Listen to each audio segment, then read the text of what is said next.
में आई, मेरे भोजन का भोग पुकारने लगे और पुकार हृदय से हो, प्रार्थना में विश्वास हो तो पाषाण से भी परमात्मा प्रकट हो जाते हैं भैया। और अजामिल की करुण, संतों की करुण पुकार को सुन करके,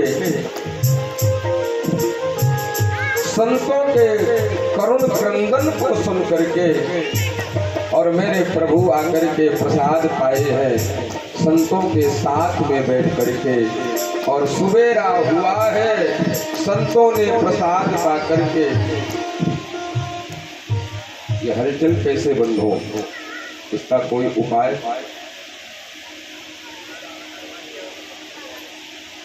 प्रभु प्यारे भोग लगाया, प्रसाद पाया, सुबेरा हुआ है। और जैसे ही सुबेरा हुआ तो संत लोग अजामिल के दरवाजे पर जा पहुंचे। इधर अजामिल लूट पाट करके आ ही रहे थे तो देखते हैं कि हमारे यहाँ पर इतने संत, कुंभ तो जनवरी में लगना है, मेरे दरवाजे पर अभी से कुंभ लगा हुआ है। और हमारे भाई लोग वैसे डरते नहीं किसी से। हाँ, बाबूजी डरते नहीं है, लेकिन जब घर में आते हैं तो फिर कहना ही क्या है। हमने देखा एक जगह कथा कर रहा था, ऑफिस से भाई साहब आए, बोले 1 लोटा जल देना पीने के लिए। बहन जी टीवी देख रही थी। अरे भैया, फिर से कहने लगे, अरे भूल गई क्या 1 लोटा जल देना। उन्होंने कहा क्या कहा? बोले कुछ नहीं, बस ले लूंगा मैं, ले। अजामिल का भी यही स्वभाव, डरता है तो अपनी पत्नी से ही डरता है, और डरना भी चाहिए भैया। प्रेम से कह दो जय सिया राम। हाथ मुंह इकट्ठा करना है तो। प्रभु प्यारे,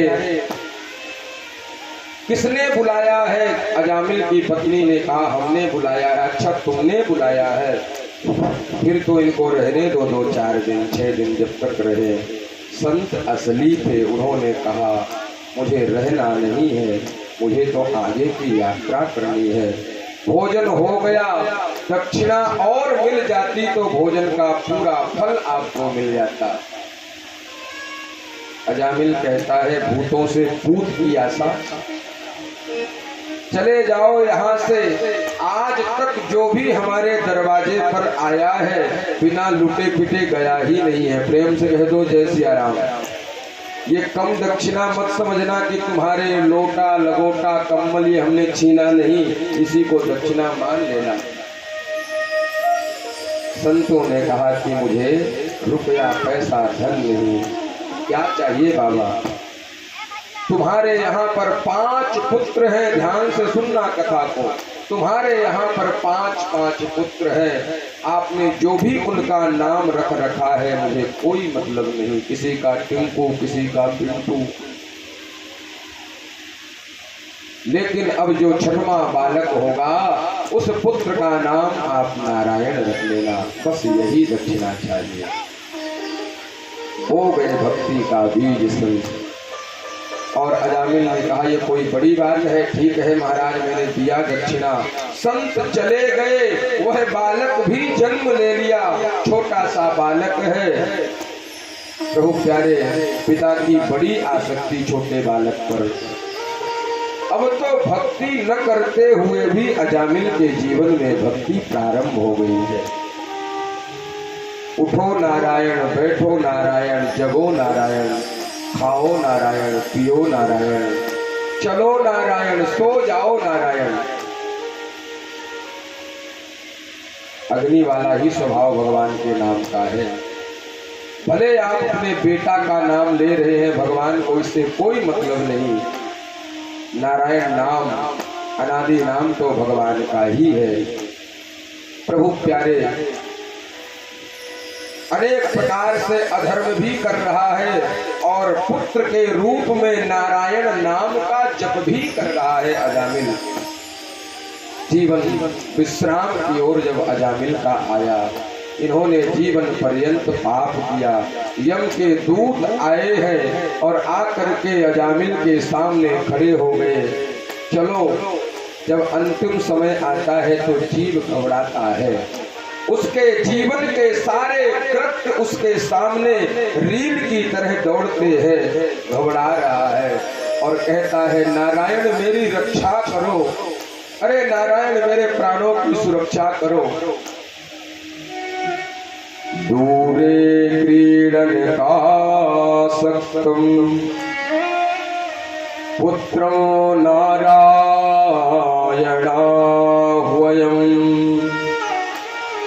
प्लावितेन स्वरेणोच्चै आजुहावाकुलेन्द्रियः। कितने प्यारे श्लोक हैं। दूरे यानी दूर, क्रीडन यानी खेलना, आसक्तम यानी वह उनका बालक दूर खेल में आसक्त हो रहा था और इधर यम के दूत आकर के अजामिल को ले जाने लगे, चिल्लाने लगा नारायण मुझे बचाओ, नारायण मेरे प्राणों की रक्षा कर दो, नारायण मुझे बहुत कष्ट हो रहा है, नारायण मुझे बहुत बड़ी पीड़ा वेदना हो रही है, मेरे प्राणों की रक्षा कर दो। करुण क्रंदन किया है। तो मैं सच बताऊं बिना किसी मिलावट के, वहां पर साक्षात नारायण भगवान के दिव्य पार्षद प्रकट हो गए और प्रकट होकर के यम के दूतों को मार करके भगाया है और उस अजामिल को आज भगवत धाम की प्राप्ति हुई है। जब यम के दूत गए हैं यमलोक में, कहाँ है अपराधी,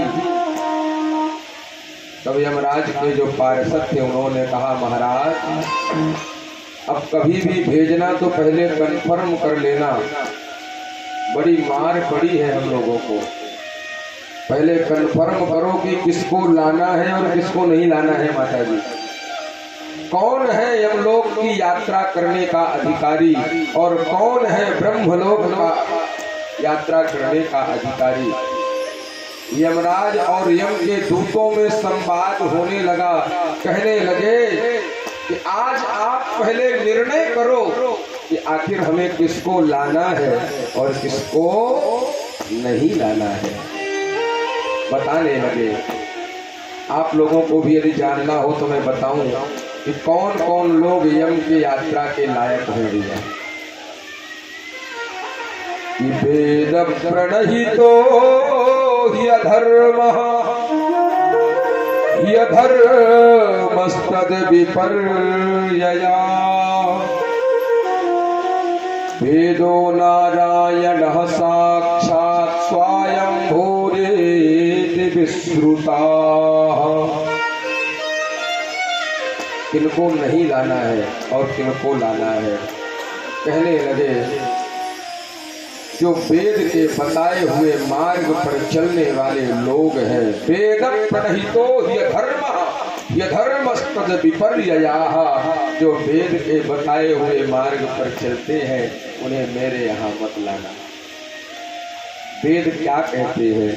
वेद कभी न किसी की निंदा करने के लिए कहते हैं, वेद न किसी की चुगली करने के लिए कहते हैं, वेद तो ये कहते हैं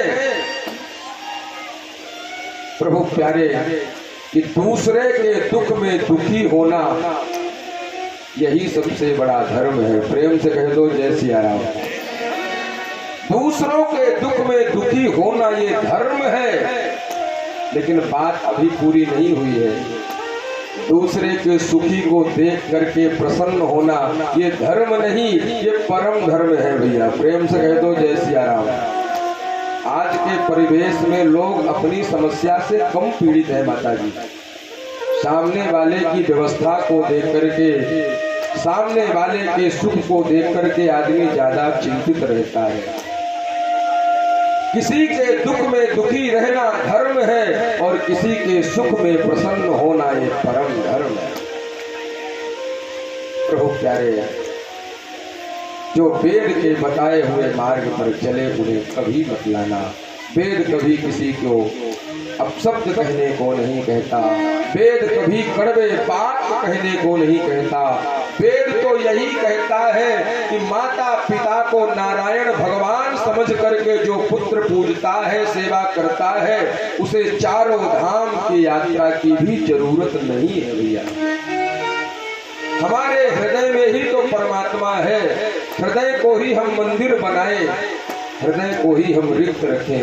हम लोग काम, क्रोध, विकार अनेक प्रकार से कचड़ा भर रखे हैं। इतने कचड़ों में भगवान नहीं रहते हैं भैया। कचड़ा किसको पसंद है? आप लोगों को पसंद है? निर्मल मन जन सो मोहि पावा, निर्मल मन जन सो मोहि पावा, मोहि कपट छल छिद्र न भावा, मोहि कपट छल छिद्र न भावा, निर्मल मन जन सो मोहि पावा। मन को निर्मल बना लो, परमात्मा हमारे पास ही है। कहने लगे जो माता पिता की सेवा करते हैं उन्हें भी मत लाना, जो परोपकार का कार्य करते हैं बोले उन्हें भी मत लाना, जिनकी भावना सिया राम में सब जग जानी है उन्हें भी मत लाना। तो किनको लाना है? बोले जो कथा सुनते हैं उनको क्या करना है? बोले उनको भी मत लाना। प्रेम से कह दो जय सिया राम। तो बोले जो कथा में आके सोते हैं बोले उनको भी मत लाना। तो बोले जो कथा में आके बातें करते हैं उनका क्या करना, ये तो बता दो। बोले कोई बात नहीं, भाव से कुभाव से कैसे भी उनके कान में प्रभु का नाम जा ही रहा है, उनको भी मत लाना। प्रभु प्यारे जो कुमार्ग का आश्रय ग्रहण करते हैं, जो लोगों को दुख देते हैं, जो लोगों के साथ में अनीति अत्याचार करते हैं, उन्हें ही पकड़ करके लाना। जो लोग ऐसा करते हो तो मैं भागवत की ओर से प्रार्थना करूं, ये सब बंद कर देना। फूल जैसा जीवन है, 4 दिनों का यह जीवन है, कौन कहाँ किसका कोई पता नहीं। बिछुड़ने के बाद फिर दोबारा मुलाकात होती नहीं है। जैसे पत्ता टूटा डाल से ले गई पवन उड़ाए, जैसे पत्ता बिछुड़ने के बाद नहीं जुड़ता, वैसे ही आदमी बिछुड़ने के बाद फिर नहीं मिलता। जो भी मिले हैं उनसे सच्चा प्रेम करना सीखे भैया। आज अजामिल ने अनजाने में अपने पुत्र को बुलाया है, तो आज परमात्मा प्रकट हो गए हैं। इसलिए जब भी बच्चों का नाम रखें तो पप्पू और राजू में कुछ नहीं रखा है। पहले के हमारे बड़े बूढ़े लोग बड़ा सुंदर नाम रखते थे, और आज के परिवेश में अब तो शॉर्ट और स्वीट का जमाना है। प्रेम से कह दो जय सिया राम। नाम छोटा हो और मीठा हो। तो राम और श्याम से मीठा मुझे नहीं लगता कि कोई नाम है। अजामिल की कथा को सुनाया है, और आगे चल करके एक वृत्तासुर नाम का असुर है, उस पर मेरे प्रभु ने कृपा करी है। प्रार्थना करने लगे परीक्षित जी की, महाराज हे सुखदेव जी, हे महामुनि ज्ञानी, भगवान मुझे लगता है कि पक्षपात करते हैं, असुरों को मारते हैं और भक्तों को तारते हैं। तब उन्होंने कहा ऐसी बात नहीं है, ऐसी तो बात ही नहीं है। भगवान ने कई असुरों को भी तारा है, कई असुरों को भी भगवान की गति प्रदान करी है। किसको प्रदान करी है? बोले प्रहलाद जी महाराज को। और किसको? बोले वृत्तासुर नाम का जो दैत्य है, बड़ा पराक्रमी दैत्य हुआ है। ये अतुलित बल था इसके शरीर पर, और ये भगवान से द्वेष कर बैठा, भगवान से नफरत करता है। लेकिन भगवान जब आए हैं और आ करके वृत्तासुर के हजारों हजार हाथों को मेरे प्रभु ने सुदर्शन चक्र से काटना प्रारंभ किया और जैसे ही दो दो हाथ रह गए तो आज वृत्तासुर हाथ जोड़ करके प्रार्थना करने लगा। बड़ी दिव्य प्रार्थना गाई है वृत्तासुर ने। आज तक के इतिहास में शायद है कि कोई वृत्तासुर जैसी प्रार्थना गाई हो। असुर कुल में जन्म लेने के बाद भी प्रभु प्यारे बड़ी मंगलमय स्तुति गाई है। आइए हम और आप सभी लोग भी एकाध श्लोकों का आनंद लें। अहम हरेर तब पादई कमूला दासानुदासो भवितास्मि भूया। अहम हरेर तब पादई कमूला। हे प्रभु मुझे अपना दास मत बनाना, अपने इन प्यारे प्यारे दासों का दास बना देना। हे बिहारी जी मेरा जो मन है, ध्यान से सुनना, वृत्तासुर कहता है कि मेरा मन एक पंछी है और हे करुणा निधान राघव आपके जो चरण है ये एक पिंजड़ा है और मेरा मन रूपी पक्षी आपके चरण रूपी पिंजड़े में जाकर के ऐसे बंद हो जाए, ऐसे कैद हो जाए कि मेरा मन रूपी पक्षी कितना ही पंख फड़फड़ाए, कितना ही पिंजड़े से निकलने का कोशिश करे, लेकिन आपके चरण रूपी पिंजड़े से मेरा मन कभी बाहर न जाए। वत्स तराह मेरा मन आपके लिए सदैव ऐसे तड़पता रहे श्याम सुंदर, जैसे कोई गाय जंगल में चारा चरने के लिए गई है और जब वह गाय आती है तो उससे मिलने के लिए उसका बछड़ा तड़पता है। मेरा मन ऐसे ही आपके लिए तड़पता रहे।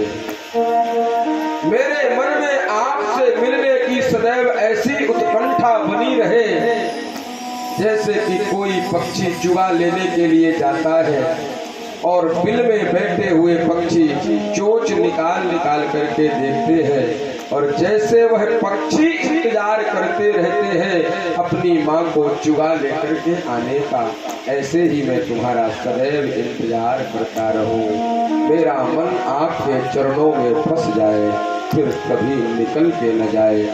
ऐसी प्रार्थना गाई है। प्रभु प्यारे लोग कहते हैं कि भगवान की भक्ति में मन नहीं लगता। मैं एक सूत्र बताऊं आपको मन लगाने का।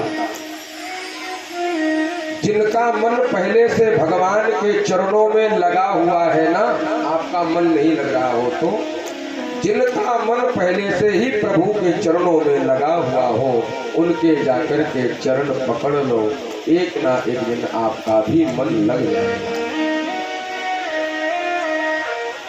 प्रभु प्यारे अनेकों अनेक मंगलमय स्तुति कथा सुनाते जा रहे हैं। राक्षस कुल में भी होकर के प्रभु को प्राप्त किया है, प्रभु की कृपा का आनंद लिया है। समय नहीं है मेरे पास, आज मैं ठहर नहीं सकता हूँ आज ज़्यादा किसी प्रसंग पर, क्योंकि आज थोड़ा सा पहुँचना है 10वें स्कंद तक।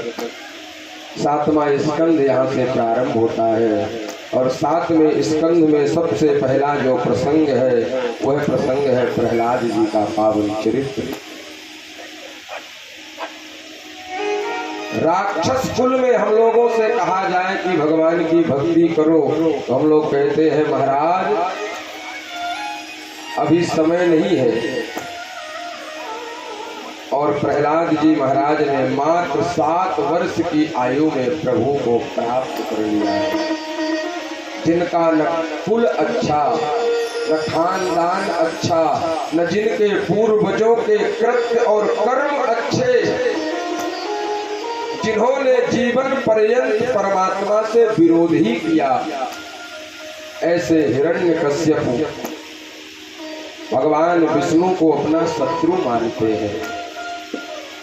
क्यों शत्रु मानते हैं? क्योंकि ये दो भाई थे, हिरण्याक्ष और हिरण्यकश्यपु। हिरण्याक्ष का वध मेरे प्रभु ने 12 रूप लेकर के किया था, और तभी से ये हिरण्यकश्यप इंतजार करके बैठा है कि मैं भी नारायण को मार करके अपने भाई का बदला चुकाऊंगा। समझ में आ रहा आप लोगों को? प्रभु प्यारे, और यह जाकर के ब्रह्मा जी महाराज की खूब आराधना उपासना किया। कौन? हिरण्यकश्यपु। ब्रह्मा दया सुरगणा मुनयोथ सिद्धा सत्वैकता मन तयो वचसां प्रवाहि किनाराधितुं पुरगुणैरधुनापि पुत्रः किं तोष्टुमर्हति समे हरिरुग्रजाते।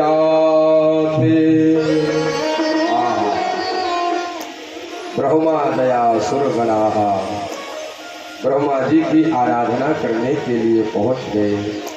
ब्रह्मा जी प्रसन्न भी हो गए। परम ब्रूही वरदान मांग लो, क्या चाहिए? हिरण्यकश्यप ने अद्भुत वरदान मांगे हैं। क्या वरदान? न मैं दिन में मरूं, न मैं रात मरूं, न मैं नर से मरूं, न मैं किसी पशु से मरूं, न अंदर न बाहर, न 12 महीनों में सृष्टि में बनाए हुए में किसी से भी न मैं मारा जाऊं। जितनी बुद्धि थी उतना सब कुछ वरदान मांग लिया है। प्रेम से कह दो राधे राधे। जितनी एक मानव की बुद्धि है उतना सब कुछ मांग लिया उन्होंने। और भगवान ब्रह्मा ने भी कह दिया तथास्तु दिया। लेकिन कहते हैं देने के बाद कि ऐसा संभव थोड़ी है। यस्य जन्म तस्य मृत्युर अवश्यम भवेत्। जिसका जन्म हुआ है ना उसका मरण सुनिश्चित है, उसका मरण सुनिश्चित है प्यारे। फिर भी तुम मांगते हो तो मैंने तुम्हें दिया, दे करके भेज दिया। अब तो समय बीतता गया। इनके यहाँ पर 4 पुत्र पहले से ही थे, औलाद सहोलाद अनुलाद, और 5वां पुत्र जन्म लेने वाला है जिसका नाम है भक्त प्रहलाद जी। ये कथा तो आपने सब सुनी रखी है, इसलिए सूक्ष्म रूप से चलेंगे। जिन कथाओं को हम लोगों ने कम सुना है उनका विस्तार कर लेंगे। प्रभु प्यारे, और आज प्रहलाद जी महाराज का जन्म हुआ। जन्म लेते ही प्रहलाद जी महाराज की कांति फैलने लगी, उनकी यश गाथा फैलने लगी। हमारे ब्रज में एक बड़ी प्यारी कहावत है, होनहार वृक्ष के लखत चीकने पात। नहीं समझ में आया? जो वृक्ष फलदार होता है ना पहले से ही समझ में आता है। और आज प्रहलाद जी महाराज का जन्म हुआ, धीरे धीरे लालन पालन हुआ, धीरे धीरे अब बड़े भी हो रहे हैं, और अब तो शिक्षा के योग्य हो गए। अब तो उन्हें शिक्षा की जरूरत है। हिरण्यकश्यपु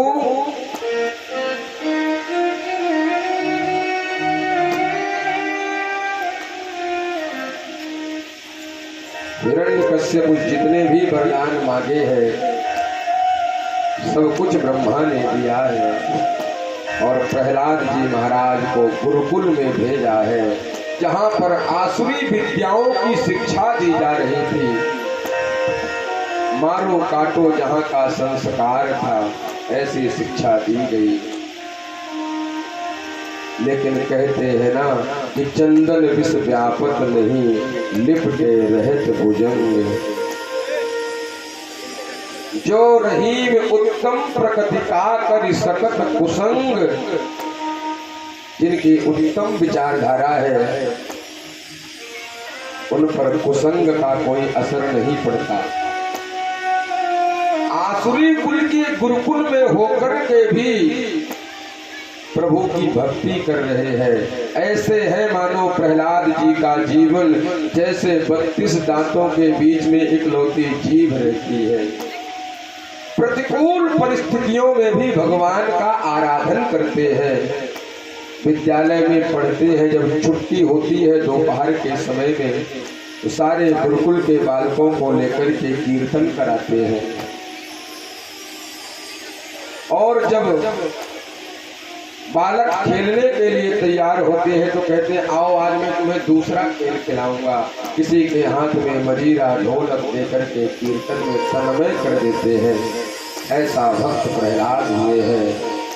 एक दिन की बात, हिरण्यकश्यप अपने पुत्र से अत्यधिक प्रेम करते हैं, गोदी पर बिठाए हैं और कहने लगे कि पुत्र, आज तक तुमने सबसे अच्छी बात कौन सी सीखी है?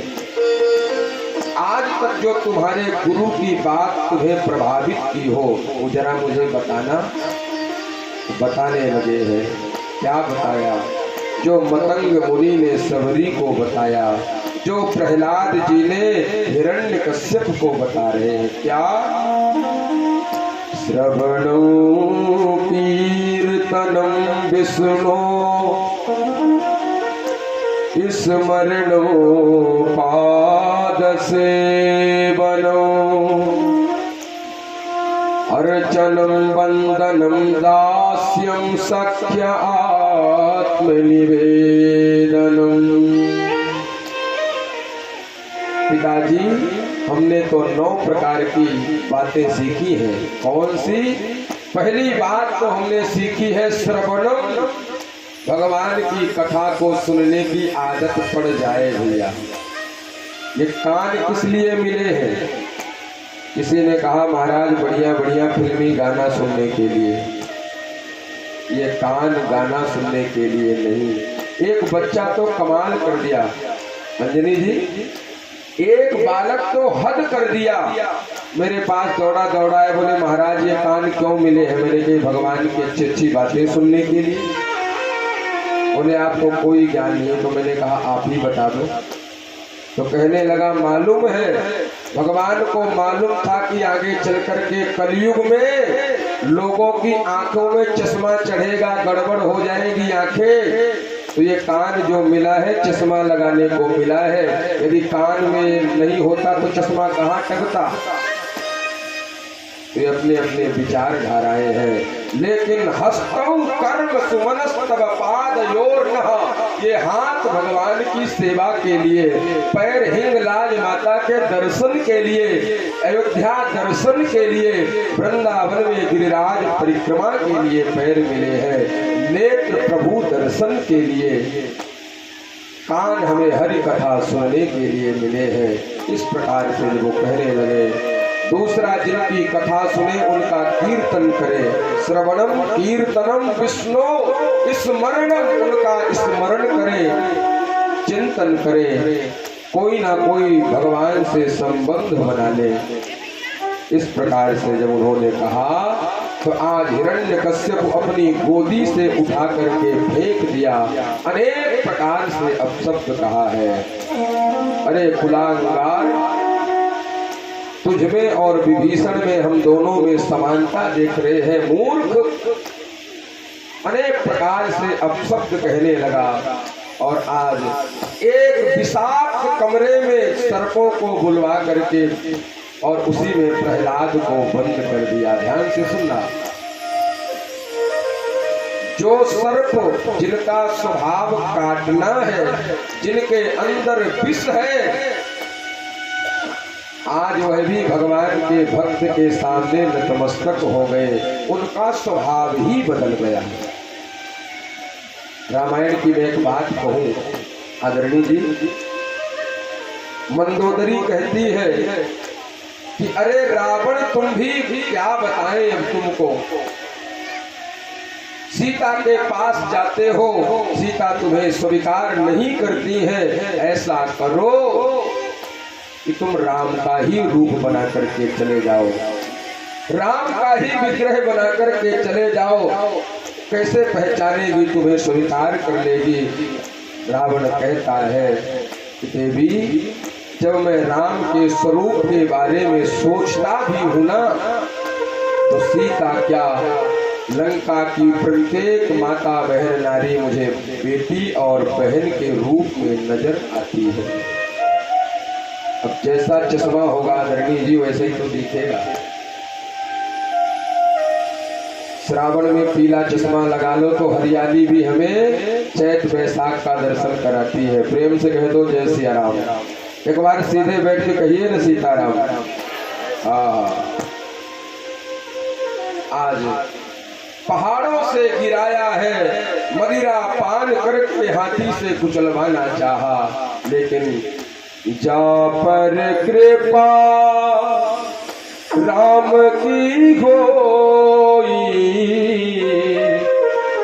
ता पर कृपा करे सब कोई। जिस पर मेरे प्रभु की कृपा हो, जमाना रूठ भी जाए कोई परवाह नहीं करना। क्यों? क्योंकि हमारी चाहतों को तुम्हारा एक प्रेम मिल रहा है। तो प्यारे, जिसके रखवाली करने का बीड़ा, रक्षा करने का दायित्व स्वयं ब्रह्म ले ले माता जी, उसका भला कौन क्या बिगाड़ सकता है। प्रभु प्यारे, आज मेरे प्रभु ने रक्षा सुरक्षा करने का दायित्व ले रखा है और प्रहलाद की हर तरीके से रक्षा करते हैं। और प्रहलाद की ही नहीं, मैं आप लोगों को भरोसा दिलाऊं, जो भगवान का शरणागत हो जाता है, जो भगवान को समर्पित हो जाते हैं, भगवान उनकी भी रक्षा करने को तैयार है। कुल मिलाकर के अनेकों यातनाएं दी। हमारे श्रीवास्तव जी बैठे हैं, मुझे मालूम है कुछ कहना ही है, लेकिन इस प्रसंग को विराम करें। सारी प्रकार की यातनाएं दे रहा है हिरण्यकश्यप, लेकिन जाको राखे साइया कि मार सके नहीं कोई, पाल नबा को कर सके चाहे जग बैरी हो। जमाना कितना भी आपका बिगाड़ने की सोचे, लेकिन जब राघव की सीधी मेहर हो, नजर हो, व्यर्थ श्रम है भैया। आज सारे यत्न प्रयत्न समाप्त हुए। एक दिन संत और अमरक नाम था प्रहलाद के गुरु जी का। उन्होंने स्कूल में प्रहलाद को कहा, बेटा क्यों मुझे डांट खिलवाता है, मत लिया करना। और छुट्टी हुई, सारे बालकों को लिया और आज विद्यालय में पहुंच गया और वहां पर जा करके प्रभु के दिव्य नाम का आश्रय गुनगुनाने लगा है, प्रभु के मंगलमय नाम को पुकारने लगा है। प्रभु प्यारे, और साथ में किसी को मजीरा दिए हैं, किसी को ढोलक दिए हैं और किसी को कुछ दिए हैं और प्रभु का मंगलमय नाम गाने लगे हैं। श्रीमन नारायण नारायण नारायण, श्रीमन नारायण नारायण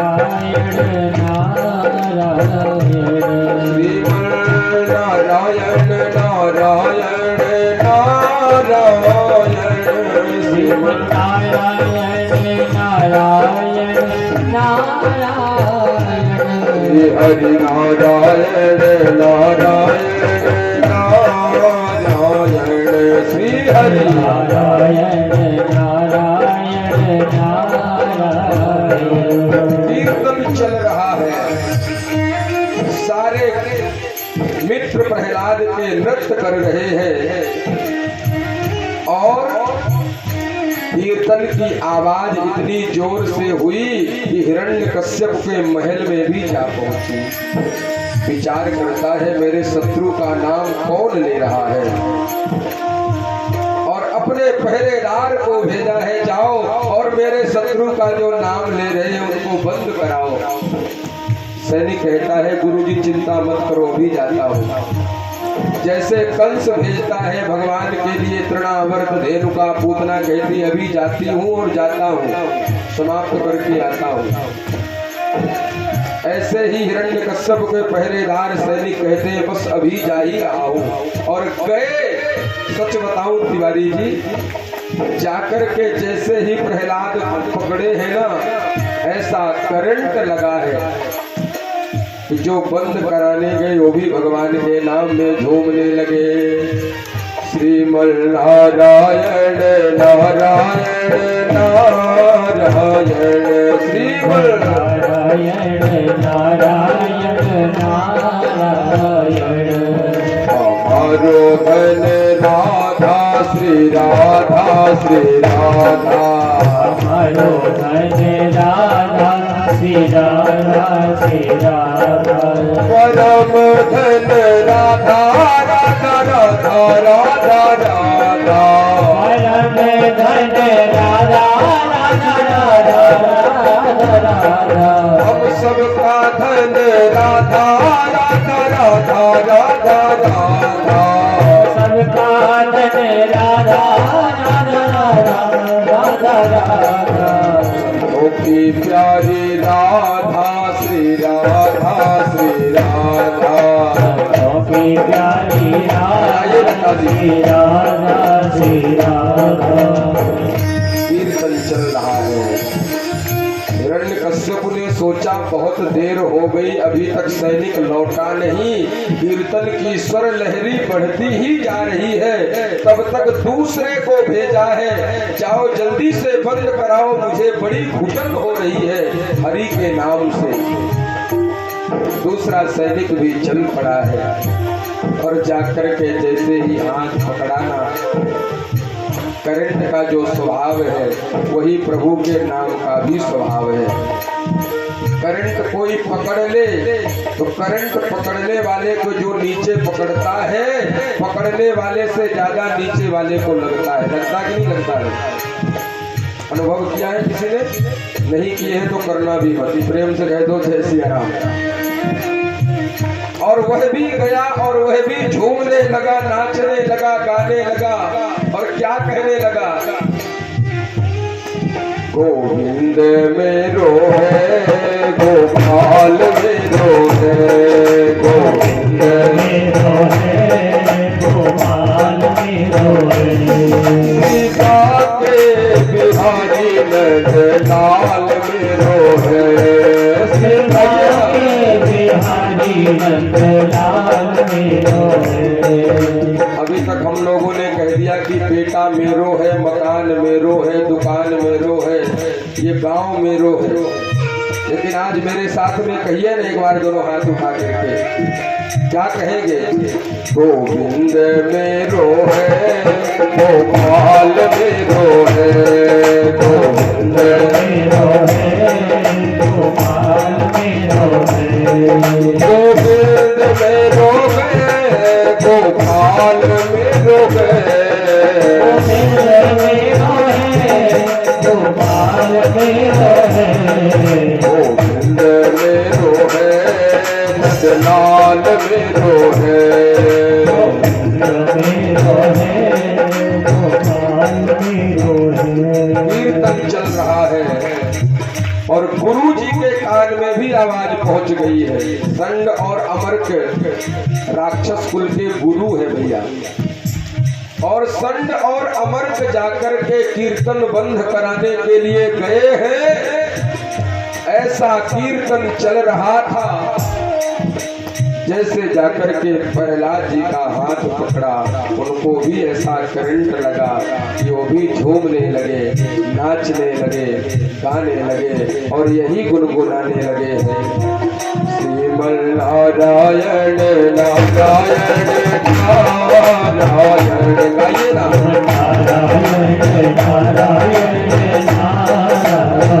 हमारे पीछे वाले भैया युवा भाई, हमारे सहयोगी, एक बार गाइए ना साथ में, बड़ा आनंद आएगा। श्रीमल नारायण नारायण नारायण, श्रीमल नारायण नारायण नारायण। राम नारायण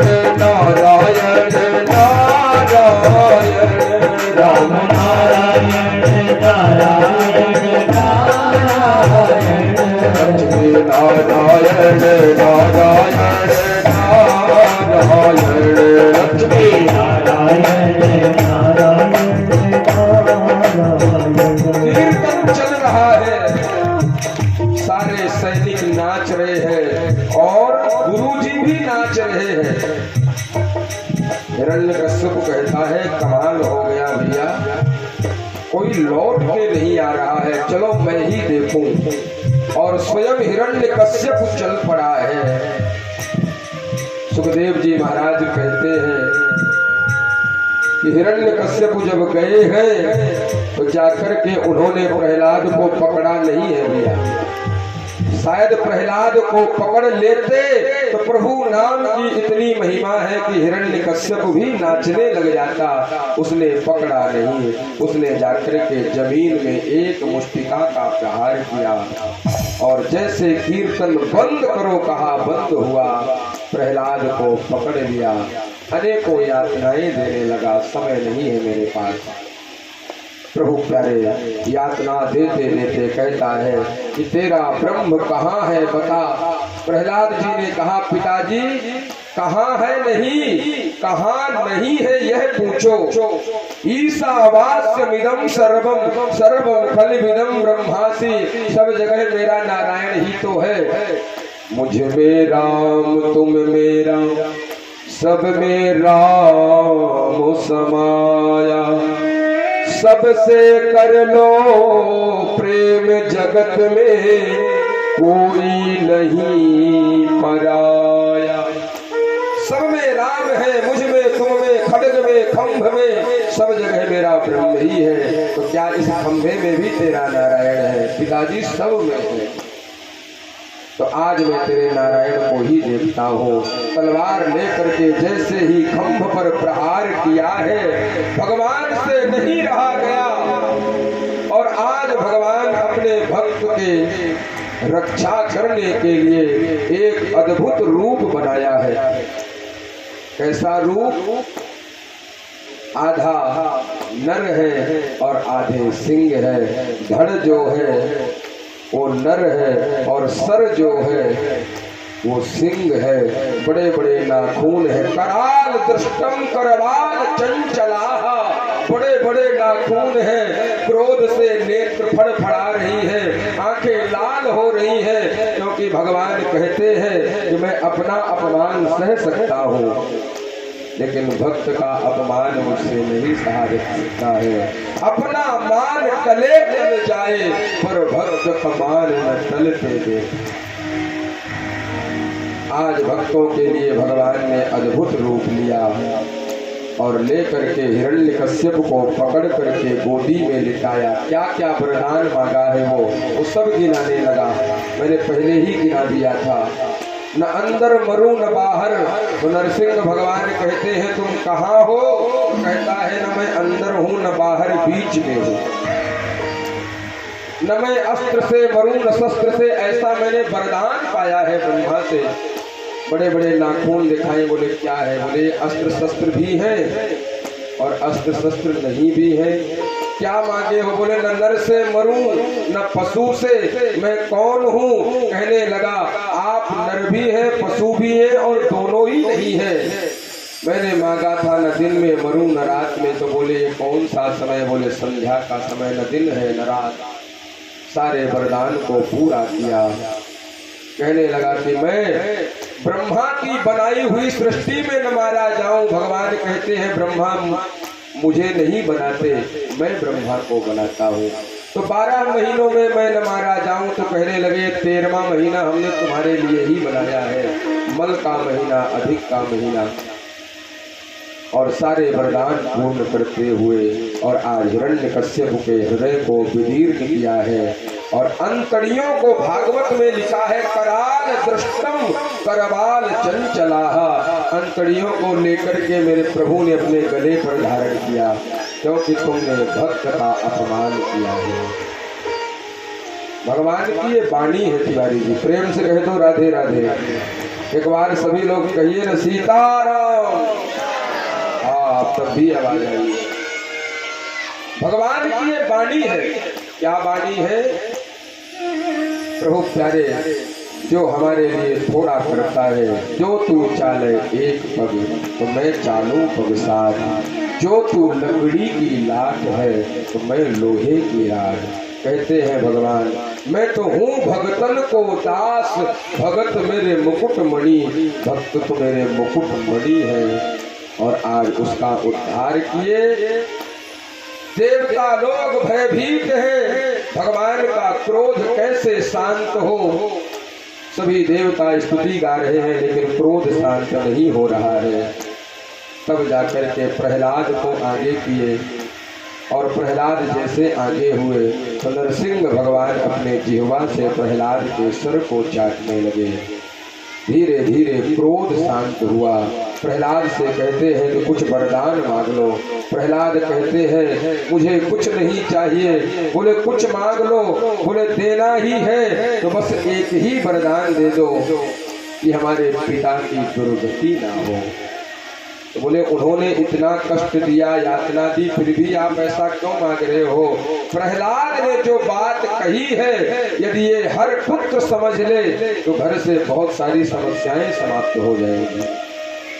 क्या मांगा कि हमारे पिता की सदगति हो जाए, दुर्गति ना हो। बोले क्यों। तो बोले वो हमारे पिता हैं, उनका कर्म उनके साथ है लेकिन हमारा कर्म तो हमारे साथ है। पुत्र का धर्म है पिता को कल्याण करने के बारे में कहना।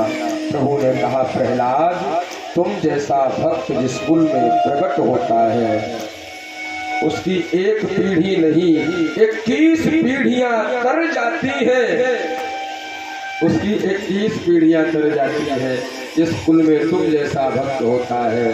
और जिस कुल में रावण जैसा, जिस कुल में कंस जैसा, जिस कुल में कुंभकर्ण जैसे नास्तिक रहते हैं उस कुल को 21 पीढ़ी नरक की ओर भी ले जाते हैं। भैया प्रेम से कह दो जय सिया राम। आज हिरण्यकश्यप का उद्धार हुआ, भक्त प्रहलाद की रक्षा हुई। बोलो भक्तवत्सल भगवान की। बहुत भाग रहा हूँ फिर भी समय थोड़ा लग ही रहा है। आइए हमारे आदरणीय श्री अंजनी कुमार श्रीवास्तव जी आप सब लोगों के मध्य हैं। हेलो इस कार्यक्रम के आयोजक परम सम्मानीय भाई विनय प्रकाश तिवारी जी जिन्होंने अपने बड़े भाई राम दुलारी तिवारी जी को इस महायज्ञ का यजमान बनाकर राम की तरह और अपने लक्ष्मण की तरह इस कार्यक्रम में लगे हुए हैं। मैं चाहूँगा कि विनय तिवारी जी आएँ और महाराज जी को पगड़ी और माल्यार्पण कर इस जन्मोत्सव के सम्मान करें। विनय प्रकाश तिवारी जी, मैं अवनीश तिवारी जी और अंशु तिवारी से चाहेंगे वाद्य यंत्र पर लगे हुए सभी सुंदर सुंदर धुन का जो झंकृत कर रहे हैं उनका स्वागत करेंगे। भाई राजेंद्र शर्मा जी, मुकेश तिवारी आजाद और सभी माल्यार्पण कर स्वागत करेंगे।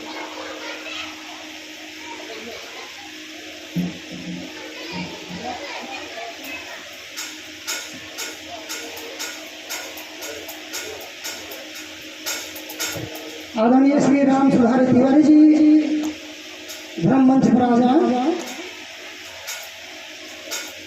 भगवान भगवान की।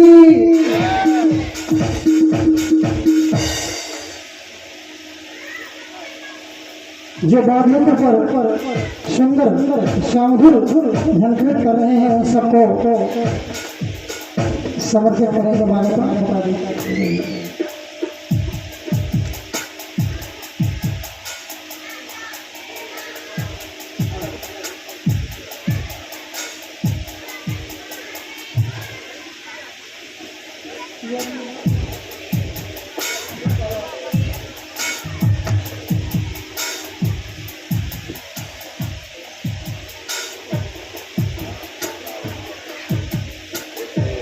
गुरुजी महाराज की पहली लोग हैं इसको ढंग से। अब जो वाद्य यंत्र पर सुंदर सुंदर झंकृत कर कार्यक्रम को सुंदर सा अभिवादन कर रहे हैं उनको भी माल्यार्पण करा दिया। राम विनोद तिवारी जी शीघ्र और वाद्य यंत्र तबला उज्जवल जी जो बहुत सुंदर तबला वादक हैं। आप सबको सम्मानित किया जा रहा है। एक जोरदार तालियों से इसे धर्म मंच का ये सुंदर सी कथा के माध्यम से महाराज जी अमृत बरसा रहे हैं के लिए गिरिराज धाम की तरफ से, पावन नगरी की तरफ से आप सब की तरफ से हार्दिक हार्दिक अभिनंदन और चरणों में आशीर्वाद की आकांक्षा रखी हुई। समय भी कम है, आइए आप लोग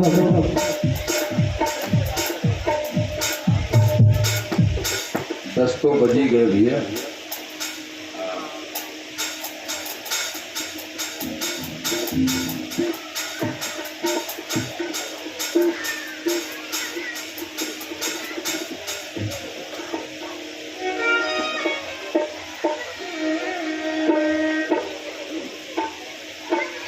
वृंदावन बिहारी लाल की जय।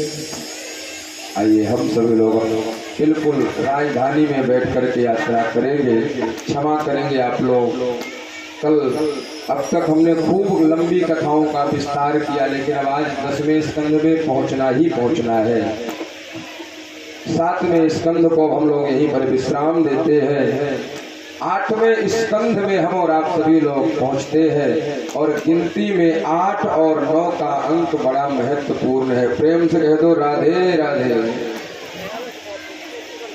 8 का जो अंक है वह मानो मानव का प्रतीक है और 9 का जो अंक है मानो ब्रह्म का ही प्रतीक है। आप लोग पढ़े लिखे हैं भैया, ऐसा क्यों? ऐसा मानव में क्या है जो 8 का अंक के समान है, और ऐसा ब्रह्म में क्या है जो गिनती में 9 के अंक के समान है? तो बताने लगे हैं 8 का जो अंक है तिवारी जी वो सदैव घटता है भैया। तो हम लोगों का भी जीवन घट रहा है, जन्मोत्सव कितना ही मना लेना। प्रभु प्यारे हम सब घट रहे हैं। जैसे कल थे वैसे आज नहीं है, जैसे आज है वैसे कल नहीं रहेंगे। जो पल पल परिवर्तित हो, जो पल पल बदले वही तो मानव है। और जो एक रस रहे न घटे न बढ़े वही तो ब्रह्म है। बस यही गिनती में तो समझना है। 8 का पहाड़ा घटता है और 9 का पहाड़ा सदैव एक रस रहता है। और सच बताऊं तो 9वें स्कंध में ही राघव का प्राकट्य है और 9वें स्कंध में ही सुखदेव जी ने सूक्ष्म रूप से कृष्ण जन्म भी कराया है। 8 का पहाड़ा आप लोग पढ़ करके देखिए। 8 कम 8, 8 दूनी 16। अब 16 को प्लस करोगे हम लोग तो 6 और 1 7 ही बनेगा। प्रेम से कह दो राधे राधे। 8 त्रिक 24 प्लस करेंगे तो 4 और 2 6 ही बचेगा। कहने का मतलब जो घटता है, जो परिवर्तित होता है वही तो मानव है। और जो एक रस रहता है, न घटता है न बढ़ता है, वही तो ब्रह्म है, वही तो 9 है। 9 1 कम 9, 9 दूनी 18 प्लस करेंगे तो 8 और 1 9 ही बचेगा। 9 त्रिक 27 प्लस करेंगे तो 7 और 2 9 ही बचेगा। 9 4 को 36, अब बाकी 6 और 3 9 ही है। कहने का मतलब आप लोग गिनती पढ़ते रहना, क्योंकि मुझे यात्रा लंबी है। प्रभु प्यारे कहने लगे देवता कि अब 8वें स्कंध में प्रवेश करते हैं और 8वें स्कंध में सबसे पहली कथा समुद्र मंथन की आती है। असुरों ने आज अपने गुरु शुक्राचार्य के पास गए हैं, अपने सरदार बलि के पास गए हैं और कहते हैं कि भगवान से क्या हम लोग कभी जीत नहीं सकते हैं क्या? जब भी देखो कुठाराघात करते रहते हैं, हमको उनसे जीत नहीं सकते। बोले जीत सकते हो आपके ऊपर गुरु की कृपा है, आप सब कुछ कर सकते हो। तो आज गुरु कृपा के कारण कहने लगे गुरु जी कि जब कोई काम लड़ाई से न बने तिवारी जी तो मित्रता कर लेनी चाहिए। प्रेम से कह दो जय सिया राम। संधि कर लेनी चाहिए। तो आज असुरों ने देवताओं से संधि कर ली, मित्रता कर ली। देवता और असुर कोई अलग नहीं है, ये भाई भाई ही है तिवारी जी दोनों। कश्यप ऋषि की 2 पत्नियां हैं, अदिति और दिति। दिति से दैत्य और अदिति से देवता, पिता तो एक ही है। दोनों में मित्रता हुई, और जब मित्रता हुई तो प्लानिंग बनी। बोले क्या? बोले समुद्र में बहुत सारा धन है, अमृत है, अप्सराएं हैं, कामधेनु गाय है, मंथन करो। और आज सभी लोग मंथन करने के लिए चल पड़े हैं। ऐरावत हाथी पर इंद्र चढ़ करके आए हैं, वासुकी नाग की रस्सी बनाई है, मंदराचल पर्वत को रई बनाया है, और आज मंथन प्रारंभ होने लगा है। असुर वही है तिवारी जी जो उल्टा चलते हैं। कहो कि इधर चलना है, अरे मैं कैसे इधर, मैं तो इधर। इनकी बड़ी महिमा है असुरों की। असुरों ने कहा, वाह बहुत चालाक हो तुम लोग, अशुभ अंग की ओर मुझे लगा रहे हो, मैं नहीं लगूंगा, मैं तो आगे लगूंगा शुभ अंग की ओर। देवताओं ने कहा यही तो मैं चाह रहा है, क्योंकि वासुकी नाग के जहर उन पर चढ़ा हुआ है। और आज घर्षण होने लगा, सारे देवता पूंछ की ओर, असुर मुख की ओर, मंदराचल पर्वत नीचे जाने लगा। तो भगवान का एक और यहाँ पर अवतार हुआ है। बोलो कच्छप भगवान की पीठ पर धारण किया है, मंथन प्रारंभ हुआ। सबसे पहले जब हम कोई शुभ काम करते हैं, अच्छा होना होता है, तो पहले हमें अपमान का भी सामना करना पड़ता है तिवारी। कुछ अच्छा करने के लिए चलो तो बहुत सारी बाधाएं आती है। ये समुद्र मंथन से सीखिए, अमृत निकलने वाला है समुद्र से, लेकिन अमृत से पहले, लक्ष्मी से पहले उसमें हलाहल विष निकल पड़ा है, और वह विष चारों तरफ त्राही त्राही करने लगा, पूरा जगत जलने लगा। उस विष को हम क्या करें? तब ध्यान आया कि विष को धारण करने वाले तो एक ही है। बोले कौन?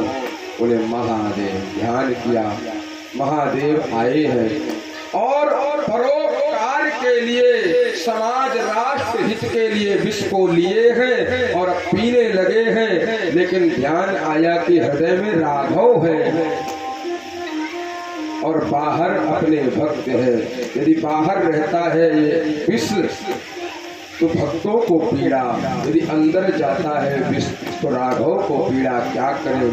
कंठ पर धारण कर लिया, नाम पड़ गया नीलकंठ। बोलो नीलकंठ भगवान की। और रंभादिक अप्सराएं निकली हैं, इंद्र को दे दिया। कल्प वृक्ष निकला है, भगवान के धाम को भेज दिया। सुरभि गाय निकली है, संत ले गए। ऐरावत हाथी निकला है, इंद्र ले गया। कौस्तुभ मणि निकली है, भगवान को दे दी गई। लक्ष्मी मैया निकली है, सब लोग कहते हैं मुझे चाहिए मुझे, लेकिन भगवान कहते हैं, लक्ष्मी जी कहती है कि ये पुरुष कौन है जो मुझे नहीं चाह रहा, जो मुझसे मुख मोड़ करके बैठा है। और लक्ष्मी मैया जा करके उन्हीं के गर्दन पर माला डाला है, वह कोई और नहीं। बोलो लक्ष्मी नारायण भगवान की। और अंत में साक्षात मोहिनी भगवान प्रकट हुए हैं। इधर धन्वंतरी भगवान भी प्रकट हुए अमृत का कलश लेकर के। और असुरों ने जैसे ही अमृत निकला, अमृत के कलश को लेकर के भाग चले।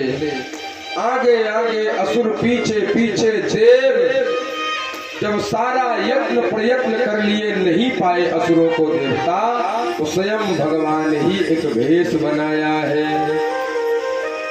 भेष धरो गए ब्रज नारी को बिहारी जी ने, भेष धरो सारी सरस कुसुमी लहंगा, अगिया में जरत किनारी को बिहारी जी ने भेष धरो।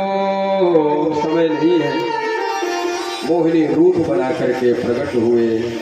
और अपनी निंदा करने लगे। जितनी अपनी निंदा करते हैं उतना ही असुरों का विश्वास पक्का होता जा रहा है। और कहने लगे कि अच्छा ठीक है, तो बैठो लाइन लगा करके। एक लाइन में असुर बैठ गए, एक लाइन में देव बैठ गए, और स्वयं मोहिनी का रूप बना करके और देवताओं को अमृत पान करा रहे हैं और असुरों को मदिरा पान करा रहे हैं। एक स्वरभानु नाम का दैत्य था। वह समझ गया कि भगवान हमारे साथ में चालाकी कर रहे हैं, चतुरता कर रहे हैं, तो वह आकर के उठ करके और देवताओं वाली लाइन में आकर के बैठ गया। और जब बैठा है तो सूर्य और चंद्रमा के बीच में आकर के बैठा है। भगवान ने, सूर्य और चंद्रमा ने इशारा किया, महाराज ये तो असुर है, तब तक अमृत दे चुके थे, मुख की ओर अमृत पहुंच चुका था। भगवान ने सुदर्शन चक्र छोड़ा है, स्वर भानु के 2 भाग बन गए। पहले 7 ही ग्रह थे तिवारी जी, लेकिन स्वर भानु के 2 भाग और ग्रह में जुड़ गए। उत्पत्ति हो गई राहु और केतु के रूप में। ये भी नवग्रह में गिने जाने लगे। और ये राहु केतु आज भी सूर्य और चंद्रमा से बदला लेने के लिए ग्रहण के रूप में आज भी वह आते हैं, आज भी आते हैं। वो जिसको ग्रहण कहते हैं। प्रभु प्यारे इस प्रकार से इस पावन चरित्र को प्रणाम करते हैं। आगे समुद्र मंथन की कथा को सुनाया है, उसके बाद गजेंद्र मोक्ष की कथा को सुनाया है। आप लोगों ने सुना होगा, मेरे प्रभु ने स्तुति तो गाई थी गजेंद्र ने, गजराज ने, लेकिन भगवान तारे किसको है? बोले ग्राह को। क्यों? क्यों? मानो भगवान कहना चाहते हैं कि मैं भक्त को तो तारता ही हूँ, लेकिन जो भक्तों के चरण पकड़ लेते हैं तिवारी जी, मैं उनका पहले उद्धार करता हूँ। ये कौन है? गजेंद्र कौन है और ये मगर कौन है? देवल नाम के ऋषि जो है यही गजेंद्र बने हुए हैं। और हुहु नाम